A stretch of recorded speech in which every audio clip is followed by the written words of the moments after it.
Salut à tous, j'espère que vous allez bien. On se retrouve nous ce soir et on va parler du match entre l'équipe du PSG et l'équipe du Bayern Munich, huitième de finale aller de Ligue des Champions. Et on peut voir le résultat, un résultat décevant parce que le PSG a perdu. Le PSG a perdu plutôt logiquement parce que le PSG ce soir a commencé à jouer à la 75e minute. Ça m'a fait penser un petit peu à l'équipe de France lors de la Coupe du Monde, la finale, il y a quelques semaines où l'équipe de France n'a pas joué tout le match. À la 75e minute, ils ont commencé à jouer, puis voilà, ils sont revenus au score, tout ça. Donc ça a été la même chose à côté Paris Saint-Germain, il manquait rien pour que le PSG égalise. Mais pourquoi attendre de commencer à créer du jeu à la 75e minute? Un gros point d'interrogation. Bon, peut-être les consignes de Christophe Galtier, mais bon, voilà, ça coûte une défaite. Et maintenant, il n'y aura pas le choix. Il faudra que le 8 mars prochain, donc lors du match retour, que le PSG s'impose du côté de Munich. Sinon, ça sera encore une énorme désillusion en Ligue des Champions et ça sera encore une élimination en huitième de finale. Donc c'est dommage, c'est vraiment dommage parce que ce soir, je pense qu'il y avait moyen de faire quelque chose parce que c'était pas non plus un grand Bayern Munich. Juste, ils ont réussi à très bien gérer le match. Alors que le PSG n'a rien proposé du tout, à part vraiment les 15 dernières qui ont été bonnes parce que le PSG a commencé à jouer. Et sinon, les 75 premières minutes, les gars, ça a été une catastrophe, on va pas se mentir. Ça a été bien sûr peut-être une belle défense, tout ça. Je pense que Galtier visait 0-0 à la fin du match, mais voilà, tu peux pas gagner Ligue des Champions en visant à chaque fois les 0-0. Non, c'est pas possible. Et nous, vraiment, on s'est ennuyé, les gars, en regardant le match, les gars, en première mi-temps. Il y avait seulement un tir du Paris Saint-Germain. Ça a été le coup franc de Léo Messi à la 45e minute de jeu qui est parti directement dans le mur. Il n'y a pas eu une frappe du PSG en première mi-temps, alors que le Bayern aurait pu marquer deux buts en première mi-temps. Ils auraient pu marquer plus de buts. Le Bayern, ils finissent avec 1-0. Ils auraient pu, si par exemple ils auraient mis leur occasion, 4, ils auraient pu en mettre 4 le PSG. Voilà, si on prend en compte, ils en mettent au moins 2. Bon, il y aurait quand même des défaite parce que on va pas se mentir que le Bayern a été meilleur dans l'ensemble du match que le PSG. Et voilà, c'est quand même une catastrophe. C'est quand même la troisième défaite d'affilée après la défaite contre Marseille, après la défaite contre Monaco, défaite maintenant contre le Bayern Munich. Il faut le dire officiellement, le PSG est actuellement en crise. Ça va plus, ça va plus actuellement.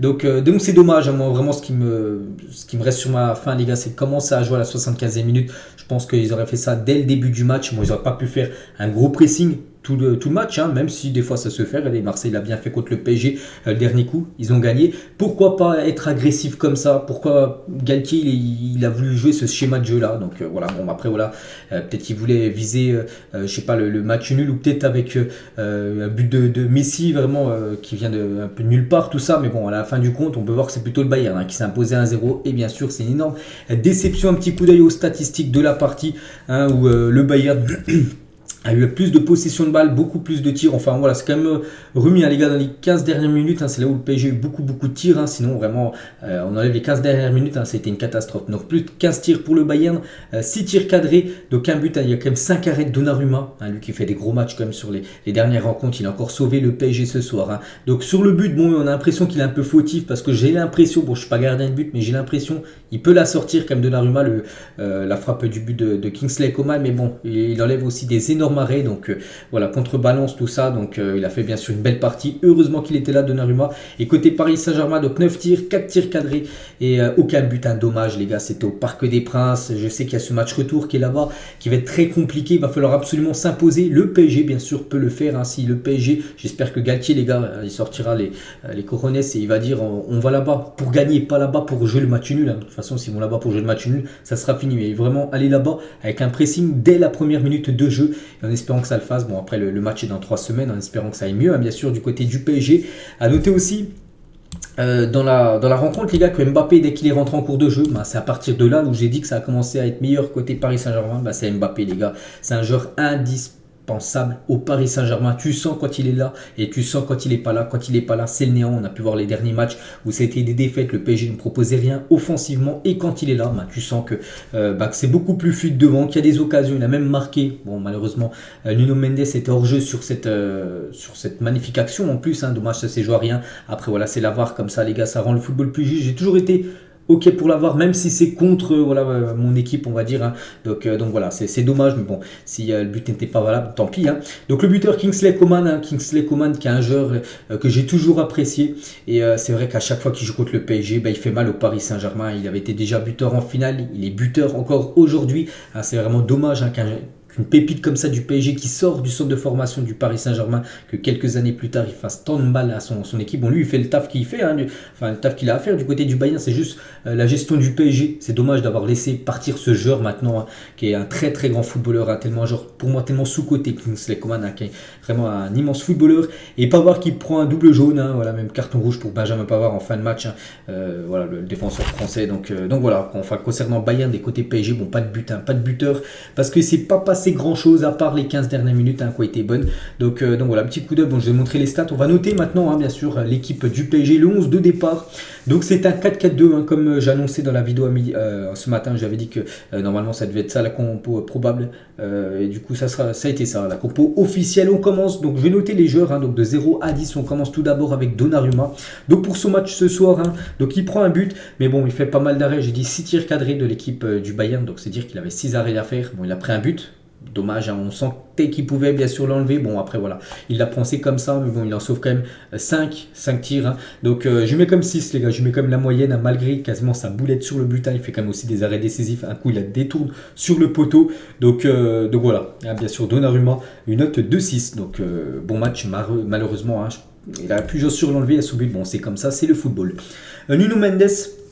Défenseur gauche, je l'ai trouvé plutôt discret en première période. Hein. De toute façon, là, le PSG n'arrivait pas du tout, touchait pas le ballon en première mi-temps.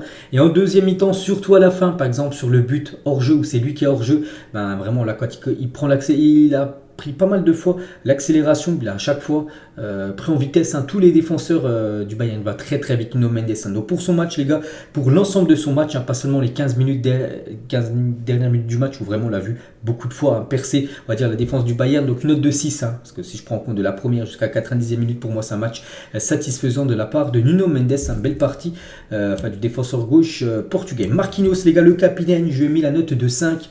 Donc un match moyen. Après Nuno Mendes, les gars, j'ai oublié de le dire, hein, c'est vrai que là je parlais de tout ça. Il ne faut pas oublier aussi que sur le but, c'est lui qui n'est pas au marquage. Hein. C'est vrai que voilà, ça me revient en tête, les gars, sur le but de Kingsley Coman. Kingsley Coman, le deuxième poteau, est tout seul. Hein, donc voilà, normalement c'est lui qu'au marquage. Et voilà, il est un peu fautif sur le but, mais bon, dans l'ensemble de son match, je vais lui mettre quand même la note de 6, les gars. Mais bon, voilà, sur le but, il aurait dû être au marquage de Kingsley Coman. Il aurait été au marquage. Et bien évidemment, Kingsley Coman n'aurait pas marqué ce but. Marquinhos, donc j'ai dit une note de 5, les gars, pour Marquinhos. Hein. Voilà, c'est un match moyen de Marquinhos. Après, comme j'ai dit, la défense, hein, n'a pas été non plus mis en grande difficulté. Hein. Vraiment, il gérait bien, mais bon, on a vu que ça proposait pas grand-chose. Donc voilà. Donc Marquinhos, une note de 5, hein, pour son match. Sergio Ramos, pour moi, je pense que c'est lui, hein. Ça a été le meilleur Parisien ce soir, vraiment, Sergio Ramos. Il y en avait pas mal qui doutaient de ses performances et tout. C'est vrai que sur les derniers matchs, hein, ça en donne si un peu, hein, Sergio Ramos. C'est soit il va faire un grand match comme ce soir, et après de temps en temps il passe à travers. Hein.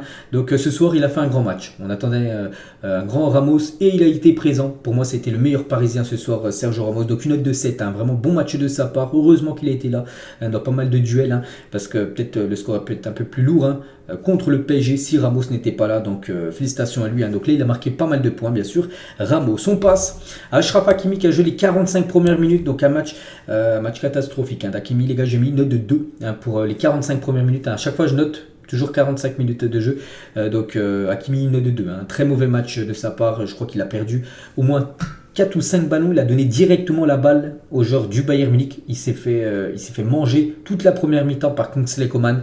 Un match, vraiment un match catastrophique d'Hakimi, note de 2, hein, vraiment. Il n'y a rien d'autre à mettre en plus, bien sûr, pour Hakimi. Il a été remplacé par Kimpembe, hein, je vais noter aussi Kimpembe, vu qu'il a joué une mi-temps. Donc une note de 4, les gars, pour Kimpembe, hein, qui a eu du mal, hein.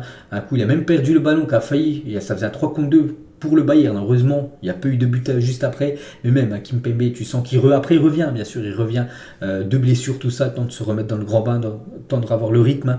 Donc voilà, pour moi, c'est un match insuffisant, hein, des 45 minutes de jeu que j'ai vu de Kimpembe ce soir. Donc voilà la défense, à part Ramos, hein, vraiment, qui a été, pour moi, très bon, hein, lors du match. Hein. Les autres, bon, Nuno Mendes, ça a été, mais bon, quand même fautif sur le but. Hein. Sinon, bon, les autres, hein, par Hakimi, hein, vraiment, qui est passé complètement lui à côté de sa rencontre. Marquinhos, on va dire, ça a été moyen.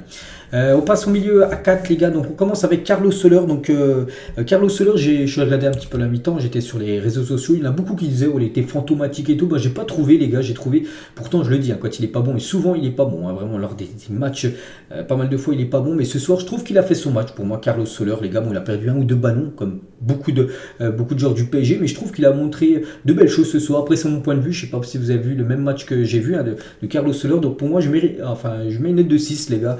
Un match satisfaisant de Carlos Soler qui était plutôt efficace, plutôt bon ce soir. Donc voilà, belle partie on va dire du joueur espagnol, mais bon voilà, c'est pas non plus un grand Carlos Soler, mais bon, il a fait pour moi ce qu'on lui a demandé de faire. Marco Verratti, également une note de 6, et je crois que Verratti, j'ai entendu à la fin du match, il a pris un jaune, donc ce qui veut dire que s'il prenait un jaune, il était suspendu pour le prochain match, donc il sera pas là. Verratti, ça c'est un coup dur pour l'équipe du PSG. Donc Verratti, une note de 6, une première mi-temps très compliquée pour Verratti qui a perdu pas mal de ballons, ça a été mieux au fil des minutes en seconde période, donc une note de 6 pour Verratti. Danilo les gars, avec Ramos, je trouve que Ramos a été vraiment au-dessus de tout le monde. Après juste en dessous les gars, c'est Danilo. Danilo comme d'habitude, on sait que c'est vraiment un joueur cadre maintenant du PSG, il a fait son match Danilo. Je mets également la note de 7, donc vraiment belle partie de Danilo. Voilà, il a été sorti, il est sorti le premier, on aura plus pensé que Verratti allait sortir avant Danilo, mais c'est plutôt Danilo qui est sorti en premier, on se demandait pourquoi. Bref, donc Danilo il a fait son match les gars, comme d'habitude, vraiment c'est un joueur on parle beaucoup de Neymar, Messi, tout ça au PSG, mais Danilo les gars c'est un joueur tellement important de cette équipe parisienne. En plus il peut dépanner en défense, il peut dépanner au milieu de terrain, il peut même dépanner, je suis sûr, latéral droit ou gauche. Donc voilà, Danilo pour moi c'est note de 7. On passe au jeune Warren Zaïre-Emery. Donc souvenez-vous les gars, ce matin, quand on a fait la vidéo, il y avait un sondage sur le Twitter Média Parisien. Il y en a qui se demandaient, la question c'était, est-ce que c'est bien en gros de faire jouer directement Warren Zaïre-Emery? Il y avait plus de 80% de oui et 20% de non. Moi j'avais mis non quand même, j'avais dit en plus, pour regarder la vidéo, j'ai dit que pour moi c'est un peu encore trop tôt. Il faut essayer de viser peut-être un autre joueur, Vitinha, voilà un autre joueur, parce que le mettre directement dans le grand bain comme ça de la Ligue des Champions à 16 ans, ça va être compliqué, et ça a été compliqué les gars. Donc j'ai mis une note de 3 les gars pour Warren Zaïre-Emery. Donc voilà, je ne l'ai pas trouvé bon. Après moi, c'est vrai qu'il est jeune, ok, il est jeune, mais maintenant il y en a beaucoup qui disent on parle pas d'âge. Donc si on parle pas d'âge, les gars, on note sa performance ce soir, et il n'a pas été à la hauteur, Warren Zaïre-Emery. Après bien sûr c'est un joueur pour le futur, c'est sa première en Ligue des Champions à 16 ans, c'est magnifique, mais par rapport à ce qu'il a montré ce soir les gars, ça mérite même pas 4. C'est un mauvais match de sa part, il a perdu beaucoup de ballons, il a très peu pesé offensivement. Il y a juste une fois où il a réussi à prendre de vitesse, c'est Alphonso Davids où il a fait un centre, je ne sais plus c'était pour qui, peut-être pour Neymar. C'est le seul truc qu'il a fait en gros du match. Donc voilà, il n'a pas été assez important on va dire Warren Zaïre-Emery. Donc voilà, une note de 3. Donc après bien sûr, on espère que grâce à ce match là, toutes les minutes qu'il a pu jouer, c'est de l'expérience énorme qu'il a pu prendre, et que ça va lui servir énormément, on le sait, dans le futur. Mais voilà, pour son match ce soir, une note 2-3, un mauvais match de sa part. Et on finit avec Neymar et Léo Messi les gars. On va commencer avec Neymar, également une note de 3, voilà. Même les joueurs cadres, voilà, il y en a qui n'ont pas été bons comme Neymar les gars. Donc Neymar a touché beaucoup de ballons, Neymar a perdu énormément de ballons, Neymar a essayé comme souvent de tout faire tout seul, dribbler toute l'équipe du Bayern tout seul, mais bien sûr ça passe pas, c'est fini, c'est cette époque où, je crois que jamais arrivé, où un joueur driblait toute l'équipe adverse. Donc Neymar une 2-3, donc voilà, c'est un mauvais match de la part de Neymar, on l'a pas vu, on attendait beaucoup de Neymar et on l'a pas vu ce soir, le joueur brésilien. Et Messi les gars, la même chose, un point au-dessus, une note de 4, ça ne mérite pas non plus la moyenne pour Messi, qui a une grosse occasion en fin de match où c'est Pavard bien sûr qui la sort. Sinon, voilà, il a perdu pas mal de ballons. Léo Messi, il marche, voilà, quand bien sûr le PSG a besoin de faire un pressing, déjà dégêner les défenseurs du Bayern, voilà, il marche tout ça. Donc voilà, globalement, son match n'a pas été bon, c'est un match insuffisant, on ne peut pas lui mettre non plus la moyenne les gars, Messi. On est tous d'accord, on a tous vu le même match. Bien sûr, Messi ça mérite 4, et pour moi Neymar ça mérite une note 2-3. Donc voilà toutes les notes des joueurs qui ont joué au moins 45 minutes. Donc Mbappé, je ne peux pas le noter parce que Mbappé il a joué les 30 dernières minutes. Mais bon, Mbappé, j'aurais mis une note peut-être de 6 voire 7, parce qu'on a senti dès son entrée en jeu qu'il apportait quelque chose que le PSG n'avait pas depuis le début du match. Donc en espérant que Mbappé soit présent dès la première minute lors du match retour, parce que bien sûr c'est un joueur indispensable au PSG. Et voilà, donc voilà ce que j'ai pensé du match. Donc peut-être que vous n'êtes pas du même avis que moi. Donc je pense avoir été vraiment très juste avec les notes et avoir été très juste au vu de la rencontre, que le PSG ne mérite pas de toute façon de gagner. Ils auraient pu accrocher le match nul, mais bon, globalement si on regarde depuis la première minute, c'est dommage de jouer seulement 15 minutes à la fin et de ne pas voir comment ça a joué. Dès la première premières minutes de jeu. Pourquoi attendre la 75e minute? Bon, après, on pense que c'est les consignes de Galtier. C'est Galtier, bien sûr, qui a mis ce schéma de jeu très défensif, parce que c'est un schéma défensif du PSG, on l'a bien vu en première mi-temps, avec seulement une frappe pour le PSG, le coup franc de Messi à la 45e. Donc voilà, c'est dommage. Et peut-être à cause de ce schéma de jeu de Galtier, peut-être le PSG va se faire éliminer, j'espère pas, mais bon, c'est mal parti. Quand tu perds le match aller, maintenant le match retour sera en plus du côté du Bayern, qui est une forteresse chez eux, à domicile, donc ça sera compliqué, mais ça reste du football. Le PSG est déjà parti gagner du côté de Munich, c'était 3-2 il y a quelques années, je me souviens, en plus le match était sous la neige, ils peuvent le faire, mais il faudra montrer autre chose que ce soir, parce que globalement le PSG n'a pas été à la hauteur ce soir de ce 8e de finale de Coupe d'Europe, et ce sera encore une énorme désillusion de sortir dès les 8e. Imaginez, il ne reste plus que le championnat après. Parce que la Coupe de France éliminée, il ne resterait plus que le championnat. On joue encore 15 matchs de championnat comme ça. Ce serait une catastrophe pour le PSG. Donc voilà les gars, ce que j'avais à dire. J'espère que ça vous a plu. N'hésitez pas à mettre en commentaire ce que vous avez ressenti sur le match. Et nous on se retrouve demain les gars, avec beaucoup d'infos bien sûr sur cette rencontre. Bonne soirée à vous et à demain.